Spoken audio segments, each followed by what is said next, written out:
You ever notice how the best builders always measure twice but cut once? The same careful approach applies to protecting your construction business from costly design mistakes and professional errors that no tool belt can fix. Today, we're breaking down professional and design liability insurance, protection that works like a safety harness when plans go wrong or advice backfires. Unlike standard coverage, this insurance specifically shields you when your expertise is questioned, potentially saving you from financial disaster as effectively as proper bracing prevents a wall from collapsing. This is the Contractor Success Forum. I'm Wade Carpenter with Carpenter Company CPAs, alongside Stephen Brown with McGain Whitley Bonding and Insurance. Stephen, what's the most surprising professional liability claim you've ever seen? I imagine this could be interesting. Well, that's a good question. Here's the thing about professional liability is design something or you build something and it's not right. And you find out about it later. It's always going to either create a problem while the job's being finished or it's going to come up down the road. And different states have different limits that you can file a claim against the workmanship that you've done. It's different in every state. It's called a statute of repose. It's how long you can file a lawsuit. But professional liability claims have been one small design of a part from an engineering firm that backfired and absolutely broke up an entire system. A boiler and machinery, HVAC equipment claim I'm thinking about for a Target store that happened literally the day of the grand opening.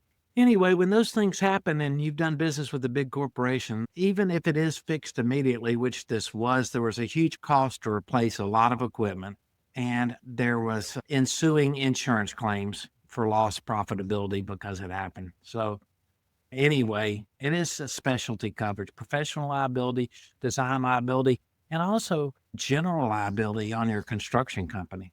I guess what I want our listeners to know most about this type of coverage is that there has to be an incident that occurs for coverage to be triggered. So every policy has a trigger, and that trigger occurs when the accident happens. So the question is, are you covered at the time that the accident happens and triggers a claim? So in the insurance world, with professional liability, trigger is the key word and the date of the claim and the occurrence. And then the insurance companies will go back and they'll trace really who is at fault. And wildly enough, Wade, if you've ever been in a lawsuit, you notice that any plaintiff's attorney that is suing you for anything names everybody and their brother in the lawsuit. And then the judge does a summary review of that case and gets rid of people who he or she believes should not be involved in this situation. And then it all starts and everybody starts pointing fingers. And insurance companies, once a claim is turned in, they handle it as they see best fit. And that makes some of our contractors crazy. Don't they realize this? Don't they do that? Well, in their world, they're seeing the cost of settling this is less than arguing and fighting, the fact of who's right and who's wrong. So that's what you're buying in this coverage, Wade. You're buying the legal protection that you need and also to replenish the cost that you would have to come out of pocket based on what may be at fault. So the smallest part in a boiler of an HVAC system that was designed specifically, this particular claim I'm thinking about with the Target, it went back maybe 20 levels of people. Wow. Well, that's where I was sort of fascinated because I've never thought about this kind of claim and really started trying to understand what this was because I could see a contractor being blamed for something and maybe they just installed the part, the architect or whatever, but maybe they're getting blamed for it. So what if they're out there saying, I didn't design anything. How can I be possibly liable for something? So explain what this coverage really would. Sure. And you never know whether one of your employees might do something that is off plans. Now, I know there's constant inspections to the specifications and blueprints that have to be signed off by the architects and engineers that design these products that you're building. But as a general contractor, as a subcontractor, you could have some exposure here. You may not. But I can tell you the professional liability for a contractor that does not do design work is just relatively inexpensive. Because as you know, there's just not a lot of exposure there. But I see more and more owners put that in their job specs, that you have to cover that whether you're the architect or engineer. And you can say, well, I'm getting an insurance certificate from my architect and engineer that I've retained to do the work. So you're a design build contractor. And you should definitely have professional liability because they're going to name you in the lawsuit. And that liability is what protects you. It's what keeps you from immediately going out and hiring an attorney and paying them out of your own pocket. Does that make sense?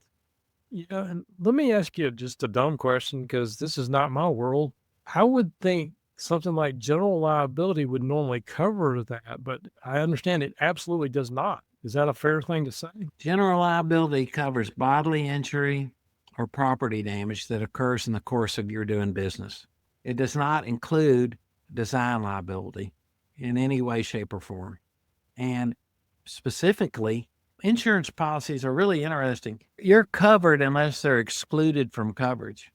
It's written by the insurance company, and it's up to your agent to help you determine whether that's the best policy for the situation you have. At McDaniel Whitley, we deal with different contracts all the time, and we look at insurance specifications. So when you're bidding a job, the first thing they ask is, what kind of costs do I need to add in for coverages that we don't have? And I would say 80% of the time, our clients have most coverages that are required in all the jobs they're regularly bidding.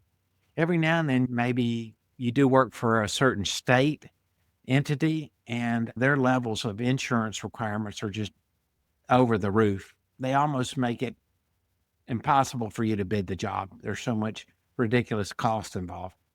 But somebody somewhere has worked up these job specs to just completely protect the owner. And whether they're practical or not for you as a contractor, they're only practical if you can add those costs into your bid. You mentioned the design build contractors, but I've also known contractors that just, hey, we're just going to write up the plans for you.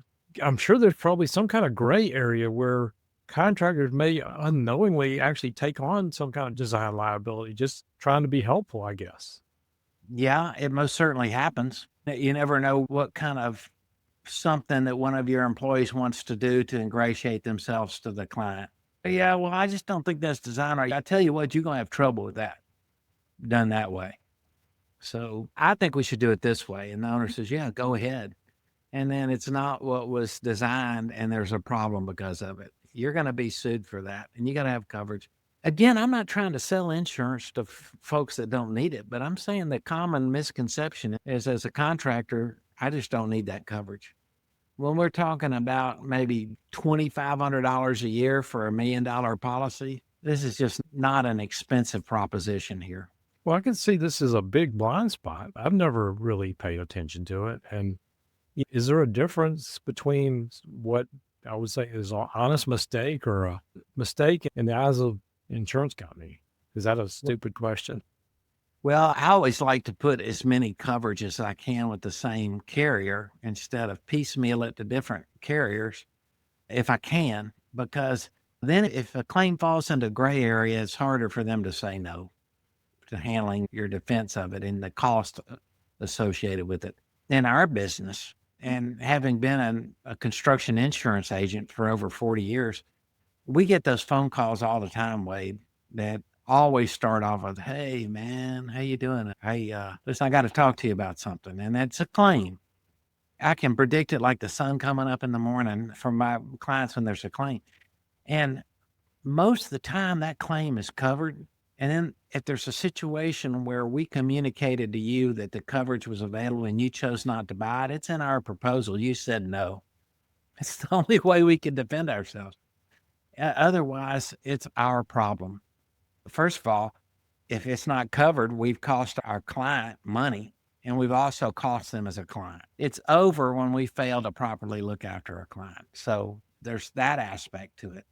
But from our standpoint, not just professional liability, there's pollution liability, cyber liability, there's D&O coverage for your board of directors for your construction company as you get larger.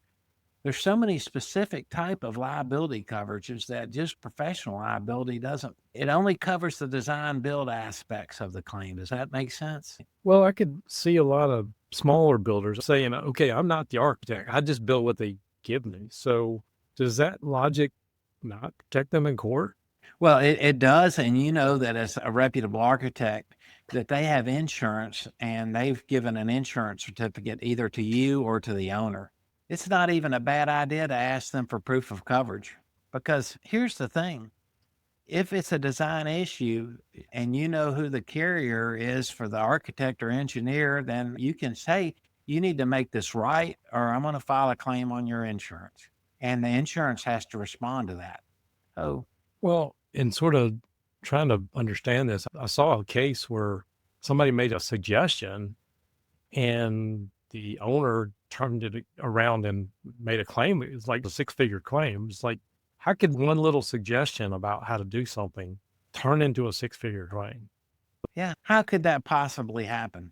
We did a podcast on the perfect storm bond claim scenario. Everything that could happen happened in this particular project. But same on the insurance side. How can a small thing cause a multi-million dollar claim? And where is the coverage? Remember that any attorneys are chasing where the money is.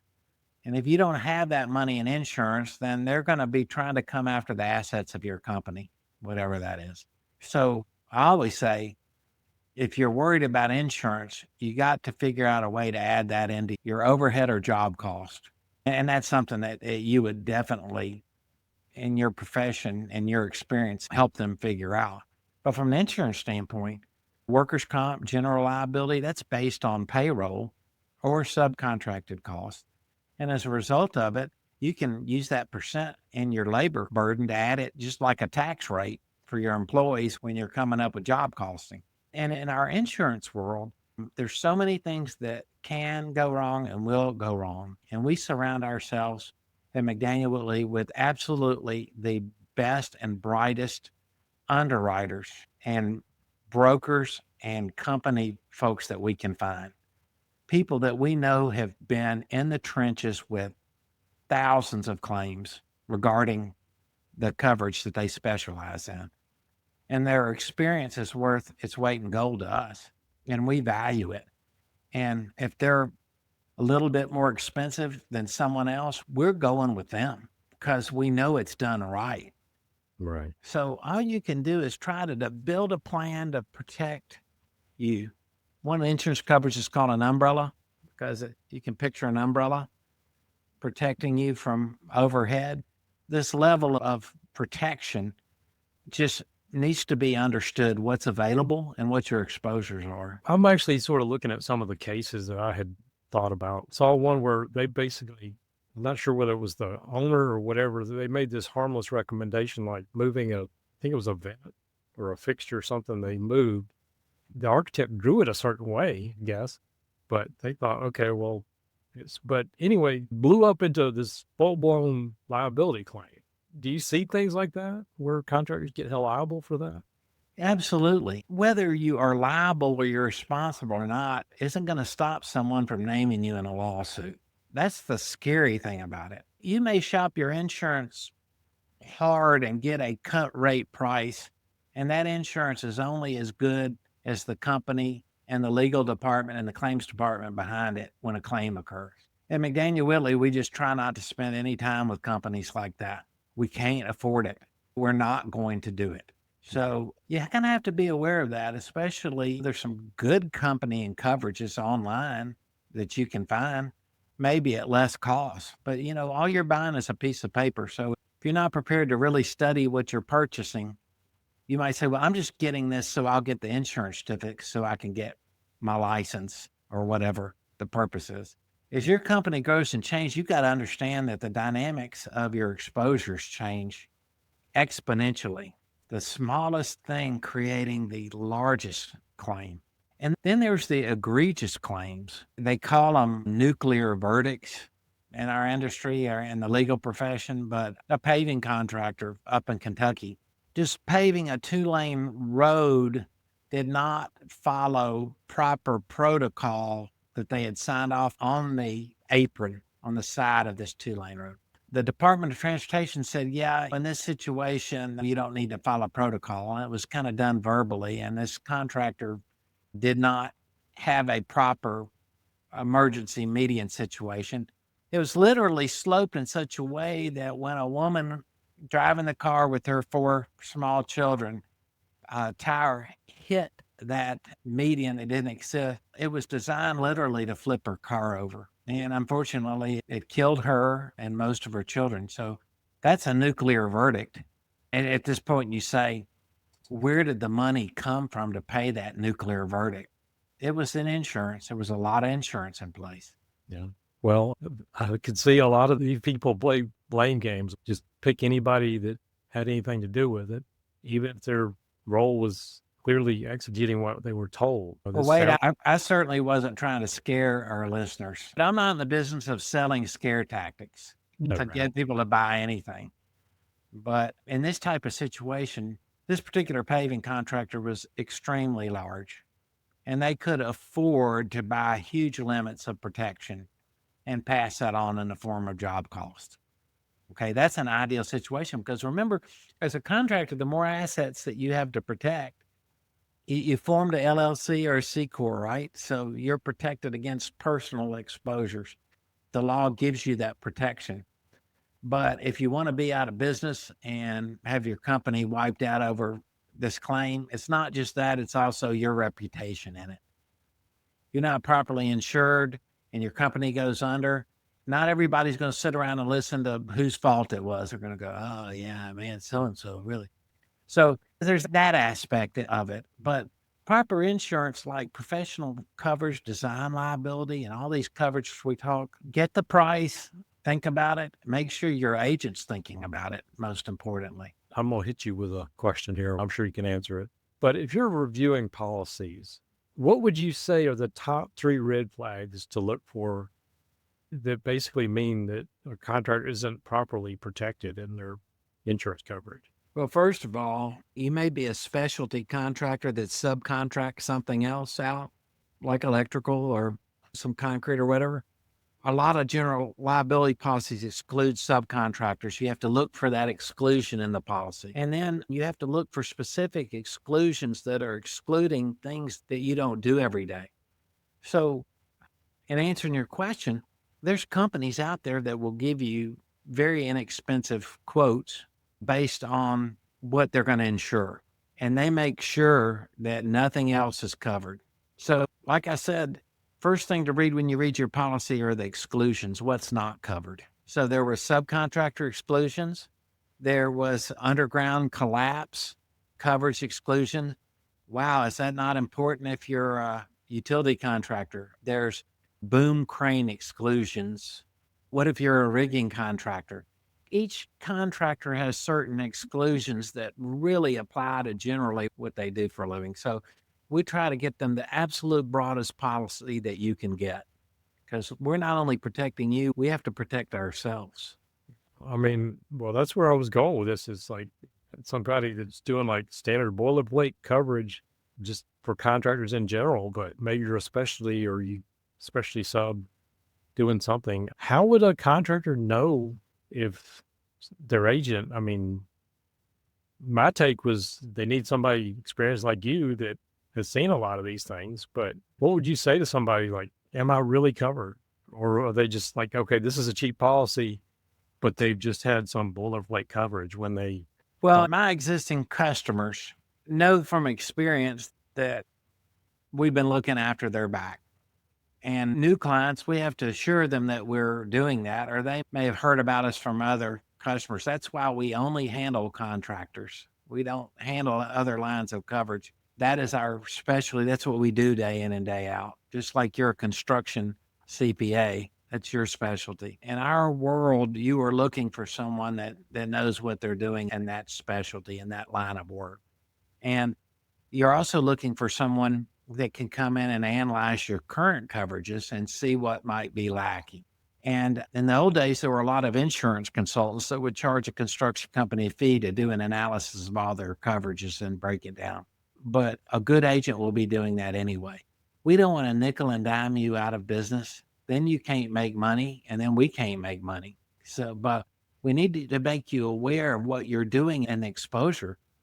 The scariest thing to us is two things. Posting on your website something you've never done before is something that you do. And the second thing is actually doing that something or something else that we didn't know you were going to do. And in our line of work, contractors are famous for not telling us something they're doing. It's like, yeah. And mine tell me because I'm kind of like, why wouldn't you? I noticed you were doing this. I just kind of want to mention a couple of things to you. I handle it that way because they've got to tell me what they're doing. And the good news is if I'm handling their surety bonding and it's a bonded project, that's really good because I'm looking at it from two angles. I'm providing your bonding and your insurance on that project. I swear you keep leading me into my questions, but I can see one professional liability claim really sort of wreck the finances and maybe trigger issues with your bonding or your financing down the road. I mean, I can see that happening, and it does sound like cheap insurance to make sure that doesn't happen. Well, don't hold me to that quote. It just kind of depends on other rating factors. But generally, if you don't regularly do design work like an architect or engineer, the coverage is reasonably priced. Also, the coverage has what is either called an occurrence basis or claims made basis. And the professional liability on an occurrence basis is even more reasonable the first year you get it because each year you renew that policy, you have to buy what's called tail coverage to cover the years previous. And Mhm. if you're doing business in state of Tennessee and the statute of repose is 7 years, you're going to want to buy tail coverage going back 7 years at every renewal forever.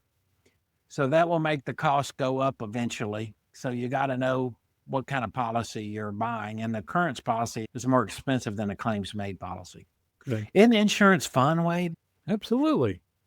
It's like talking about tax code. I just don't think our listeners can really get into this topic, but I want them to just know what's covered and what's not covered. I'm not promoting myself, but I want to make sure wherever you're located, anywhere in the world as our listener, you're just giving it a little bit of thought and trying to understand what your coverage is. And as always, Wade, you can reach out and ask me any questions. You talk about construction CPA, but having a true bond agent that understands and is not just trying to sell you your personal liability policies, and you see them on TV with just memes. But, I think that Stephen can write coverage in multiple states.